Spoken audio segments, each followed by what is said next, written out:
Hey, in this video I'm going to be introducing a new virtual instrument I made with a bass.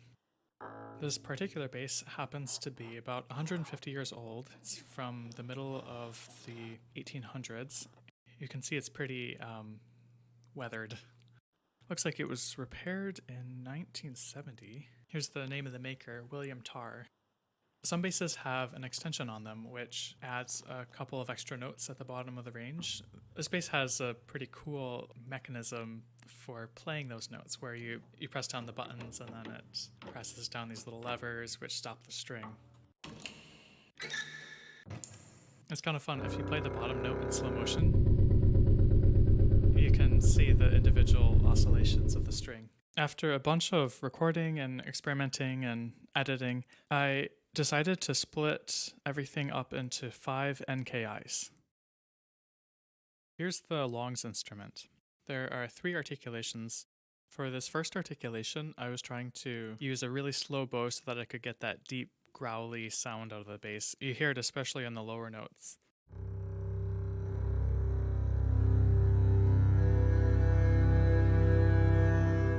You've got 3 octaves to work with.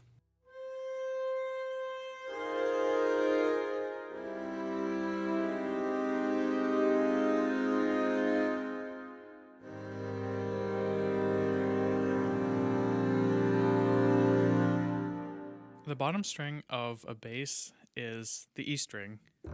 One of the cool things about making virtual instruments is that you can do whatever you want. So I just tuned the E string down to an A. It's so low down there that it's almost difficult to hear the pitch, but where it's really handy is when you layer the octave above, and then you add in, and maybe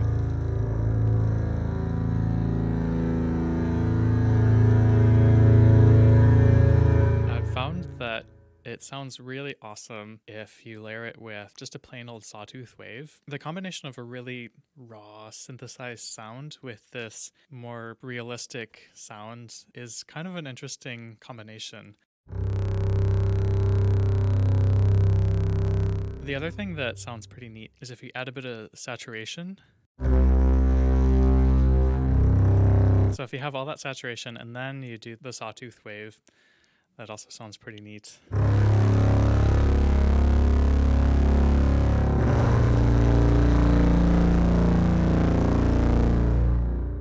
At this point, it's not even, you don't even really hear the bass that much anymore, but if you're going for that epic sound, it's pretty easy. You'll notice this chorus button here. So I recorded 2 of each note, and if the chorus button is on, then you're getting both of them. Then you can use the stereo width knob to pan them apart.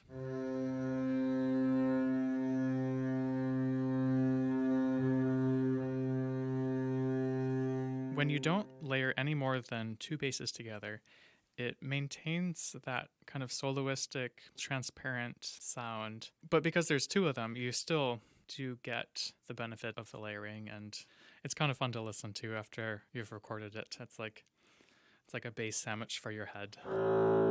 In the string float instruments that I made before, I used this technique where I recorded normale versions and pontocello versions of everything, and then made it so that the mod wheel would crossfade between the 2. And I decided to do that with this instrument as well. Especially on bass, that low string when you do pontocello, it's really gnarly sounding.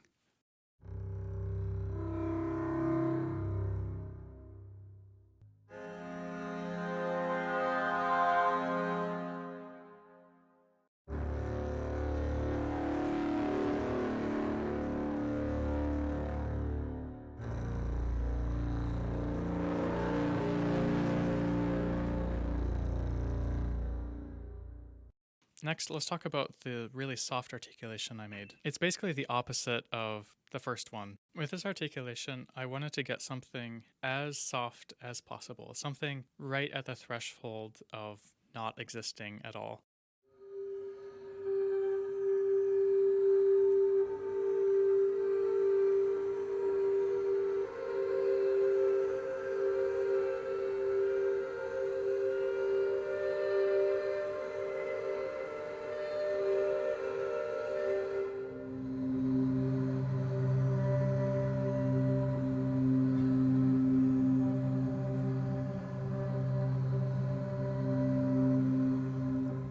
So to do this, I used fingered harmonics.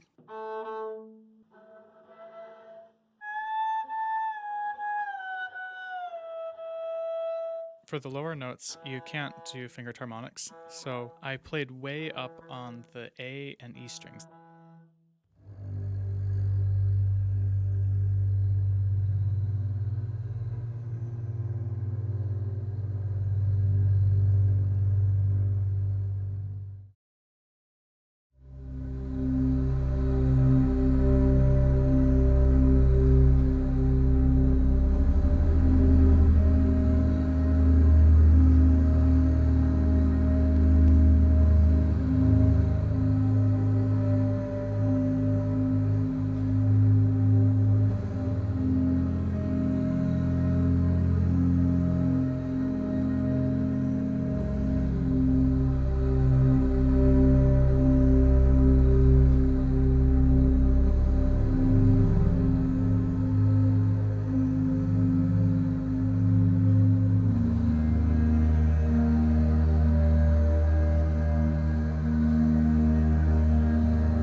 For the whole range, I used a cello bow. A cello bow is lighter than a bass bow. It has less hair, and the rosin that it uses is a lot smoother, less sticky. When you play with the cello bow, the bow just sort of glides over the string. It doesn't catch it as firmly. It's easy to get this really light, airy tone.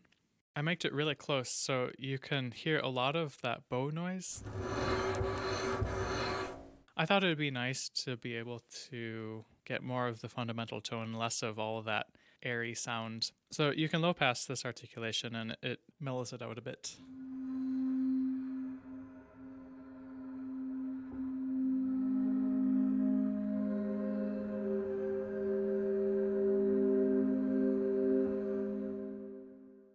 A couple months ago, I put out an instrument called Cello Textures. It had a bunch of articulations in it, and I really liked the dramatic swell, so I made a bass version of that.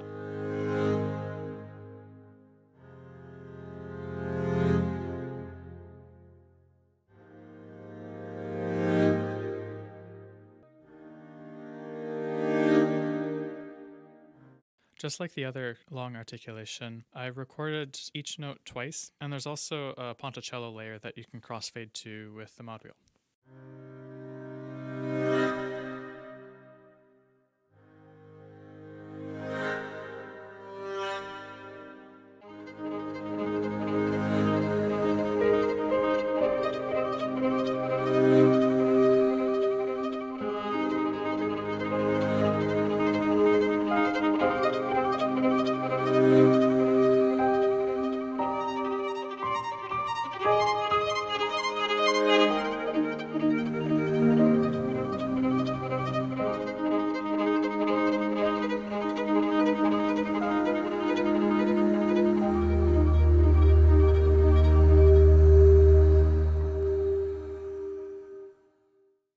Here's the clouds instrument.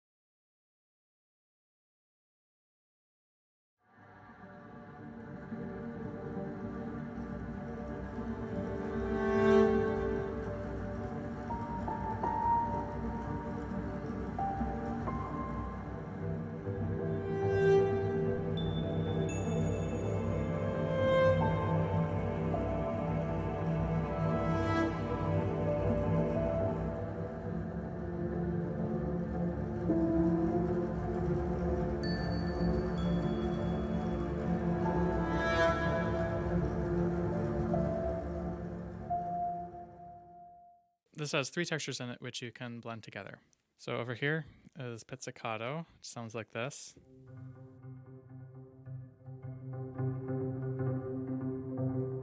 You can control its density, or just have it be.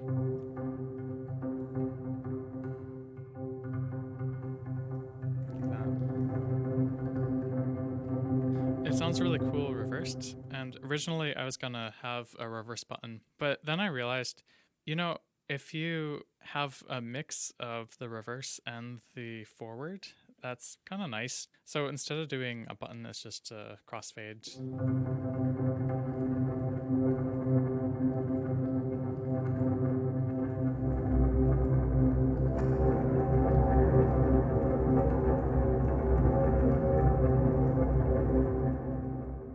Here we've got some envelope knobs.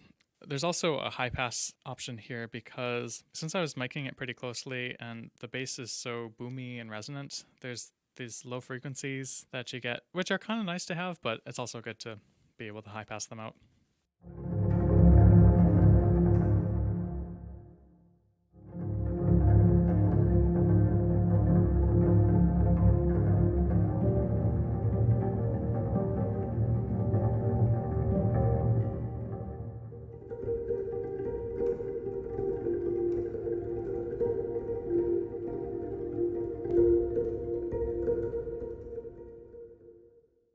The Colenio texture is created by hitting the stick against the string. It's a lot more clicky.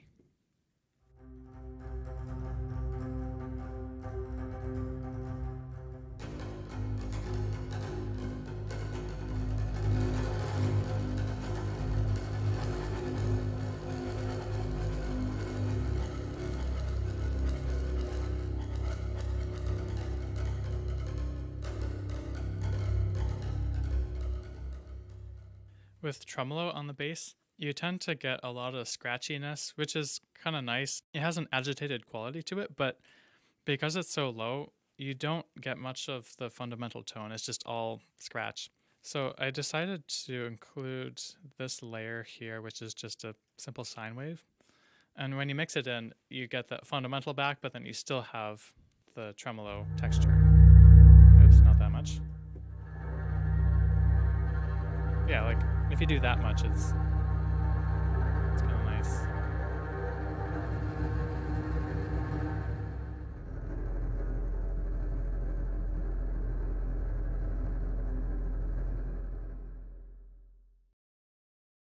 Here's the rhythms instrument. You've got these 5 key switches up here, and each of them is a different rhythm.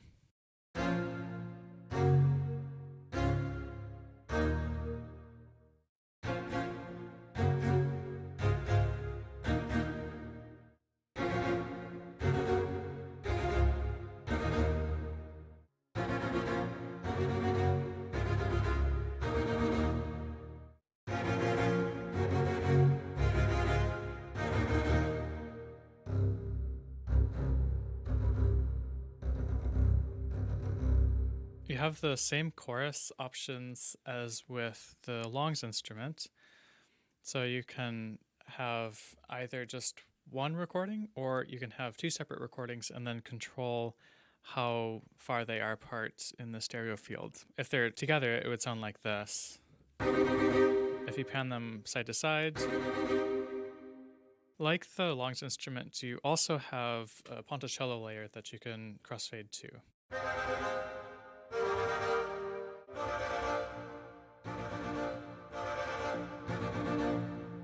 Over here, you have a knob that controls the type of envelope.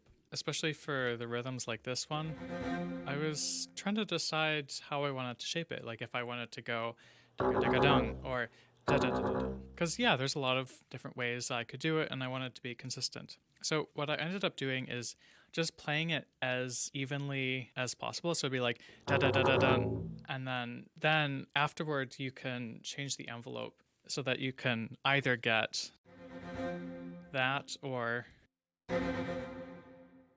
I also have this kind of experimental option up here where the velocity controls the envelope. So if you play soft, it swells towards the end, and if you play loud, It kind of makes sense because then you could do things like dega dega dega dega dang.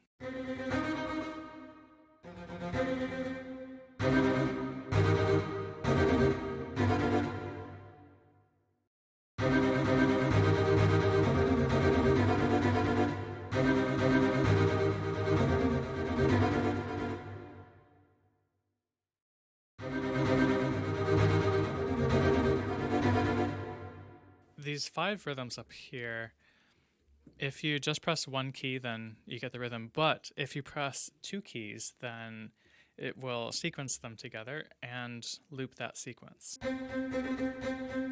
The order that you play the key switches determines what order the rhythm will be in. So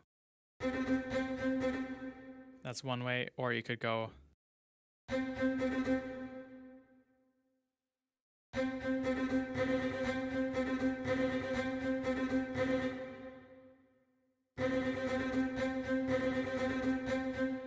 So there's a ton of variety in the patterns that you can get just by changing key switches you sequence and what order you sequence them in. The black keys serve as rests. So if you were to go rhythm, rest, you'd get this.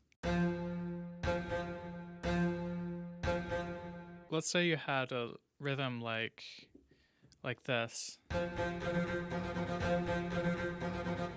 You could start one note and then start another one a beat later, and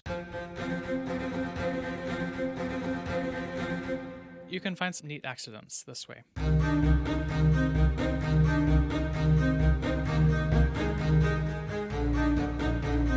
So what if you took the same thing and then changed the rhythmic pattern?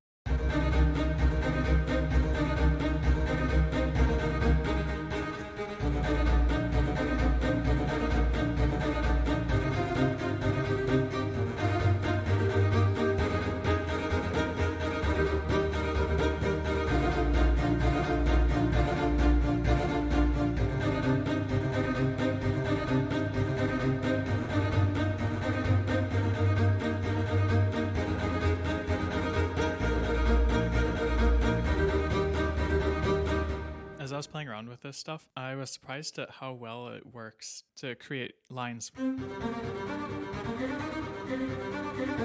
It sounds pretty realistic. Except for the instrument, because it was recorded one note at a time, it's a lot more in tune and in rhythm. Basses are really big instruments, so they make some nice percussive sounds. Up here, it's unpitched percussion. Down here, it's pitched percussion. That's the first key switch. You can see these key switches up here change things. So here is a col legno. Here's what that looks like in real life.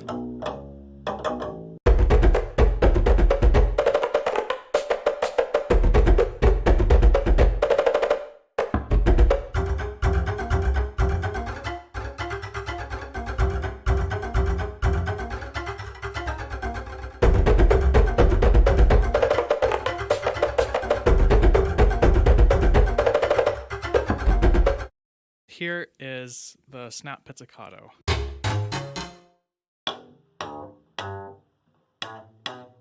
With the col legno and the snap pizzicato, it's a really thick string, and if you really yank on it, I just love the way it smacks the fingerboard. It's very loud. It sounds nice when you have a couple of them almost at the same time, but they're a little offset, so you get more like clicking and smacking and stuff.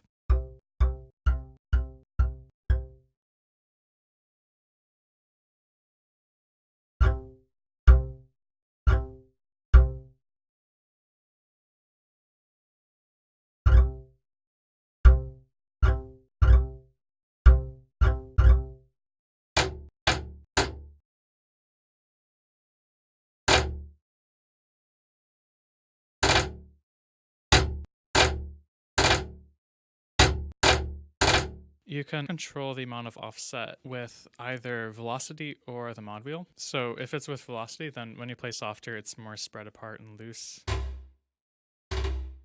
Like that. and then you play loud and everything comes together. You can also change this to the mod wheel and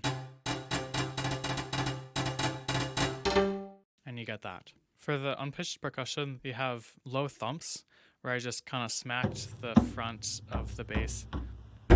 You can play them at a couple different pitches. There's some round robin action going on there. There's also some different velocity layers. I included a knob for saturation because I think it sounds really epic on the percussion.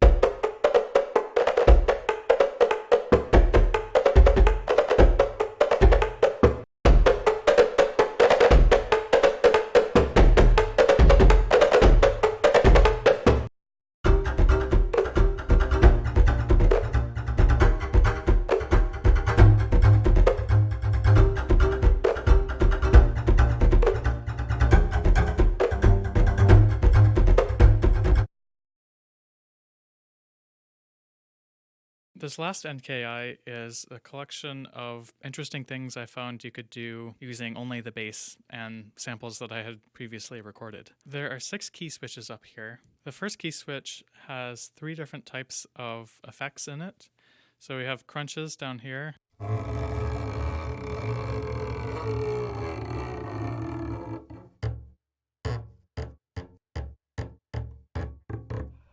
I just wanted to see what the grossest possible sound I could make was, and it's oddly satisfying, kind of like, fingernails on a chalkboard. The yellow keys are little sounds that you can get from the mechanism that does the extension.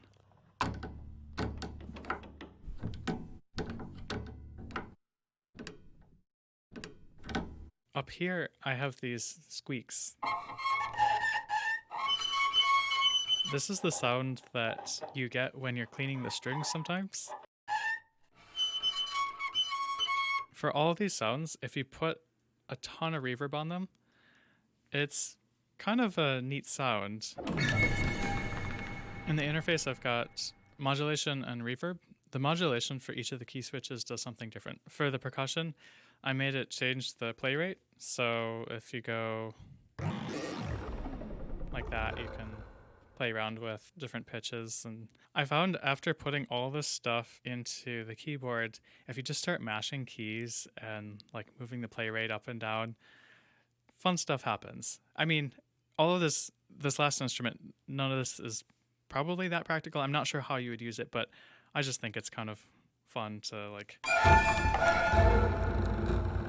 yeah, gross. There's this really neat tool called Pulse Stretch, and you can use it to stretch sounds out to like 100 times their original length, and it's a great way to make long sustained pad sounds. It was used in a bunch of popular YouTube videos where they would stretch out pop songs to like, 500 times their length or something. And so I tried it out with some of the squeaks, and it sounds like this.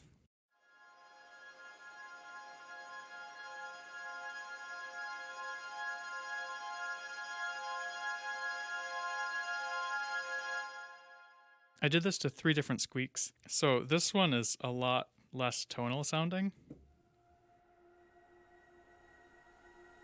There's extra harmonics and things that come in.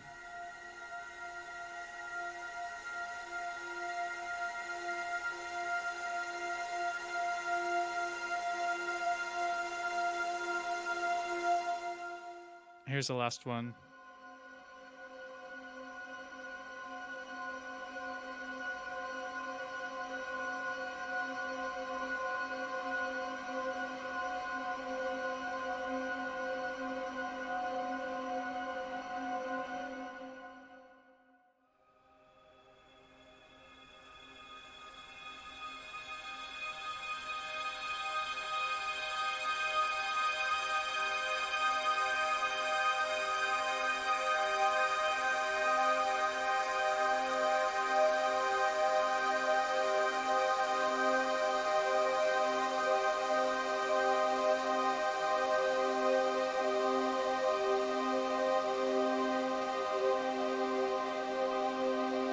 For this one, the modulation crossfades between two different octaves. These last two key switches are kind of my favorite. They use this technique that I discovered a long time ago. If you arpeggiate anything pitched, then it sounds really cool. And if you have some portamento between the pitches,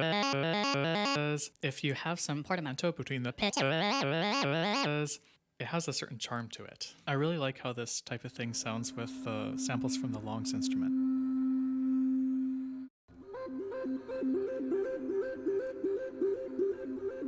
It makes it sound kind of synthy, but you still get the variation and organicness.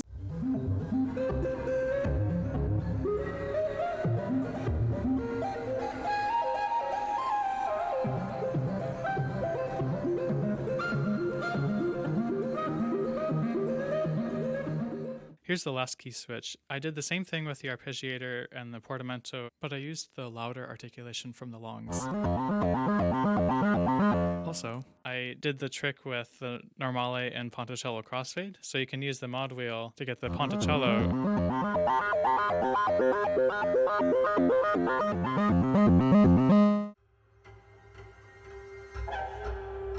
Here's something I started making using only these effects.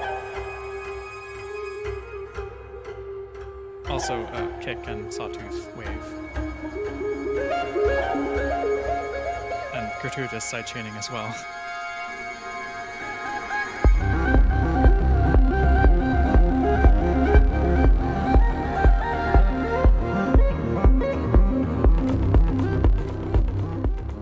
Well, this has been a very long video, so if you've made it this far, then congratulations. And I hope this has inspired you to play with sound and write music. So thanks for watching.